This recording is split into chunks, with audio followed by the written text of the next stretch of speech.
Bonjour à tous. Alors, on va parler sur cette vidéo du magnétisme. Oh oui, oh que oui, vous avez été très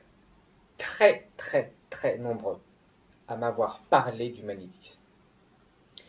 Accessoirement un peu des guérisseurs et aussi des barreurs de feu. Et pour pouvoir parler du magnétisme, ça tombe bien, on va parler de l'hypnose. Vous allez me dire c'est quoi le lien entre le magnétisme et l'hypnose? Et bien, vous allez vite comprendre. Et ça tombe bien parce que l'hypnose, c'est un peu ma paroisse, c'est mon domaine de compétence. Ça fait plus de 10 ans que je fais de l'hypnose de spectacle et aussi de l'hypnothérapie. Et donc, pour pouvoir parler du magnétisme, il faut remonter loin en arrière, c'est à savoir au XVIIe siècle. Et on va parler d'un fameux docteur, Anton Mesmer. À pas confondre avec Mesmer que vous voyez à la télé. Là, il y a qu'un S. Hein, et s'il vous plaît, vous m'arrêtez de me parler de Mesmer qu'on voit sur TF1. Bref, on va monter au XVIIe siècle. En effet, c'est en 1766 que le docteur Frank Otto Mesmer soutient à Vienne une thèse intitulée De Planetarium Influctus in Corpus Humanus. Alors c'est une théorie sous laquelle effectivement tous les corps vivants sont soumis aux astres par l'action d'un fluide magnétique universel à répondre. Et donc, la maladie sera effectivement la conséquence d'un déséquilibre de ce flux. À l'époque, on parlait pas du tout de la médecine comme on la connaît aujourd'hui. Hein, on parlait effectivement plus du spiritisme, du diable, etc. Hein, il faut vraiment bien situer l'époque d'aujourd'hui.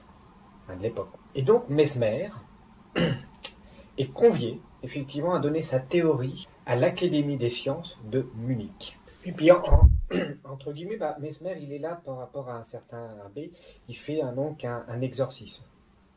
Il décortique un petit peu la science, il regarde ce qui se passe et il en conclut qu'il n'y a pas forcément la manifestation du diable ou quelque chose comme ça, mais qu'en fin de compte c'est la présence de l'abbé, une forme d'aura de l'abbé qui effectivement a un pouvoir sur le sujet. Ce qu'on va appeler par la suite le magnétisme. Et donc ça change tout. C'est-à-dire que le pouvoir à l'époque n'est plus dans le démon, mais dans le praticien. Le pouvoir, c'est dans les mains du praticien. Et à l'époque, ça c'est entre guillemets révolutionnaire. Donc voilà, donc il commence à se faire connaître par rapport à sa théorie. On raconte aussi qu'il a commencé même à rapprocher les milieux au niveau de la musique, en l'occurrence même Mozart. Et on raconte aussi effectivement qu'il a pu soulager effectivement les maux d'une musicienne qui souffrait de cécité. Et on raconte même qu'effectivement ses parents étaient même un petit peu gênés que l'enfant était entre guillemets guéri. Parce qu'il touchait une pension entre guillemets d'invalidité par rapport à la musicienne, et ça c'était plutôt dérangeant. Et puis donc pas loin d'un scandale, donc Mesmer quitte donc Vienne en 1777 pour partir à Paris. Et il commence même à écrire un ouvrage sur donc, le magnétisme animal. Et donc Mesmer commence à pratiquer de plus en plus et à améliorer sa technique. Il commence à faire ce qu'on appelle des passes magnétiques, une sorte de passe sans toucher le corps de l'autre, censé effectivement créer un fluide animal et guérir effectivement les sujets. Et puis ça va même très dans le folklore. Hein. Il crée aussi une sorte de cuve en cuir avec des cornes, où à l'intérieur il met de l'eau, des éléments de fer, etc. Donc les patients tiennent les cordes. Lui, il se balade dans la pièce, il fait ses passes magnétiques. On arrive à des transes, comme ça. Et puis donc il y a des pièces à l'extérieur où les pièces sont un petit peu voilà, molletonnées avec des matelas, etc. Et on peut continuer effectivement entre guillemets, à faire des trans, on verra des trans hypnotiques entre guillemets, par la suite. Il y a de la musique très étrange, voilà. On est très dans le folklore, voilà, c'est très différent de ce qu'on peut voir aujourd'hui avec le magnétisme aujourd'hui. Mais voilà, il y a un côté très théâtral dans ce que pratiquait effectivement Mesmer. Et puis donc effectivement, bah, comme il y a un côté très folklore, dans ce qu'on va appeler le mesmérisme, bah, commence à grandir sur Paris. Et ça arrive à un moment donné, à la cour du roi. Et même la légende raconte qu'un des élèves de Mesmer, Telon, aurait effectivement fait du magnétisme sur Marie-Antoinette et qu'elle serait tombée dans les vapes. Ça reste une légende. Et a priori, le roi n'aurait pas forcément été très content de cette situation. C'est un privilège qui est uniquement réservé au roi de pouvoir évanouir la reine. Et donc le roi aurait effectivement fait appel à une commission pour pouvoir enquêter sur effectivement le magnétisme, le mesmérisme. Et donc on fait même appel à cette époque-là, c'était limite aux plus grands savants de l'époque. Il y avait même Franklin. Et donc tous se réunissent, on reproduit les protocoles et les passes de Mesmer. Et vraiment, voilà, c'était vraiment à l'époque quelque chose de vraiment, je dirais peut-être jamais fait à l'époque, avec un tel niveau de recherche scientifique. Il y a eu vraiment tout un protocole pour reproduire ce que faisait effectivement se mettre à la place de Mesmer, hein, donc reproduire tous les protocoles, apprendre effectivement toutes les passes. Et il y a même la notion de l'époque de ce qu'on appelait effectivement les expériences à l'aveugle. Donc à l'aveugle, c'est-à-dire effectivement en aveugle simple ou en double aveugle. Je ne rentre pas dans les détails. Je vous invite plutôt à regarder au niveau de la zététique par rapport à ça, si vous voulez des éléments entre simple aveugle et double aveugle. Alors, et donc, qu'est-ce qu'ils en ont conclu? Ils en ont conclu que le magnétisme n'existait pas. Donc, c'est pas le magnétisme, qu'est-ce que c'est? Ils ont simplement conclu que c'était donc à l'imaginaire des sujets. Un des protocoles qui avait été mis en place, par exemple, était effectivement d'avoir pris les sujets de Mesmer, de les avoir amenés dans la cour du roi, et de leur avoir dit effectivement que tous les arbres avaient été magnétisés au préalable par Mesmer. Pas manqué, effectivement, les sujets commencent à se mettre autour des arbres, et on commence à assister des transes.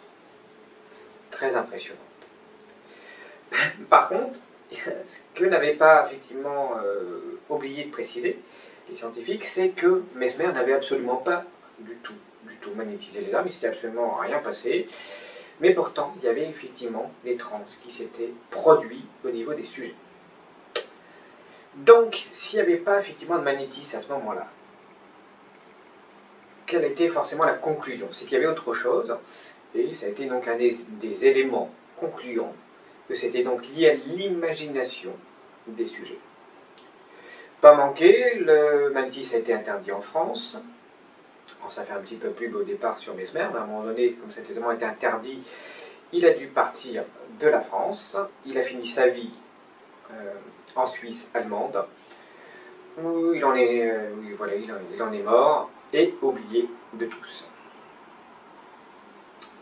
Ses disciples ont un petit peu continué ses travaux, mais pas du tout avec la même approche de l'époque, c'est-à-dire qu'ils ont pris la notion de l'imagination, on a commencé à oublier les trans magnétiques, les passes magnétiques, et à effectivement plus se concentrer sur l'imagination du sujet, et on n'était pas du tout sur le côté très oral, beaucoup moins théâtral. Alors il a fallu attendre encore pas mal d'années pour qu'on parle vraiment de l'hypnose à proprement parler. À partir du 19e siècle, on commence à parler du sommeil lucide. C'est pas encore vraiment à l'hypnose comme on en parle aujourd'hui. Il faut comprendre le contexte. On est à l'époque au XVIIe siècle. On est encore entré dans la religion. Il n'y a pas du tout la notion de médecine comme aujourd'hui. Comme je vous dis, on parlait encore à l'époque de l'exorcisme, ce genre de choses. Donc dire effectivement que les sujets avaient lié à leur imagination une capacité à s'auto-guérir, c'était mal vu. Mais pourtant, c'était quand même des conclusions de l'époque. Et donc pour conclure cette vidéo, qu'est-ce qu'on peut dire aujourd'hui? Que ce soit le magnétisme, les guérisseurs, les barreurs de feu, on est dans la même typologie. C'est-à-dire que ça n'est pas effectivement le magnétiseur qui a un pouvoir sur vous, mais c'est vous qui avez un pouvoir sur vous-même lié à votre imagination. Et ça change tout. C'est de l'autosuggestion. Et si c'est de l'autosuggestion, bah c'est de l'hypnose. Et si c'est de la suggestion, c'est pour ça que je parle régulièrement de l'effet placebo et nocebo. Et vous allez me dire, ouais, mais ça fonctionne chez les animaux. Ça fonctionne aussi chez les enfants. Il faut savoir que chez les animaux, comme il n'y a pas la notion de langage, ils ont effectivement une capacité très importante à analyser le comportement de leur maître. Et donc si le maître va être persuadé que ça va faire du bien à l'animal, l'animal va le ressentir, et s'il le ressent, lui aussi va être sujet, de manière inconsciente. Il va aller mieux. C'est aussi simple que ça. Et c'est exactement le même principe pour l'enfant. Un bébé, s'il voit que sa maman, elle va prendre son enfant, elle va dire, tiens, il se sent mieux, donc l'enfant va analyser le comportement de la mère, et inconsciemment, il y a un effet rétroactif, il va sentir mieux. C'est le fameux bisou magique. Un enfant, il se fait bobo. Maman, au secours, c'est une brute, elle veut me faire du bobo. Les courage, n'abandonne pas, mon grand. Continue, ta maman est là si jamais cette fille te fait du bobo. Ah, en fait, je me suis fait bobo, j'ai mal. Maman va faire un petit bobo, un petit bisou, et étonnamment, l'enfant aura plus mal. Pourtant, c'est pas magnétique, il n'y a pas de magnétisme derrière, c'est juste un bisou. Et pourtant, ça fonctionne. C'est aussi simple que ça. Voilà, j'espère vous avoir éclairé le mieux que je peux et rapidement sur une simple vidéo, ça prend du temps, sur la base du magnétisme et les principes qu'on en reconnaît aujourd'hui. Donc non, le magnétisme, ça n'existe pas. Je pense qu'il est quand même préférable de se dire que c'est nous qui avons un pouvoir sur nous-mêmes que de se dire que c'est de se laisser dans les mains d'une personne et de penser que c'est elle qui a un pouvoir sur nous. Je trouve ça tellement plus dommage. Ayez confiance en vous, en vos capacités. Je trouve ça beaucoup plus probant. Bon, en tout cas, je vous dis à très bientôt pour une prochaine vidéo. Oui, ça va avancer, la vidéo sur la voyance. Ne vous inquiétez pas, ça prend du temps.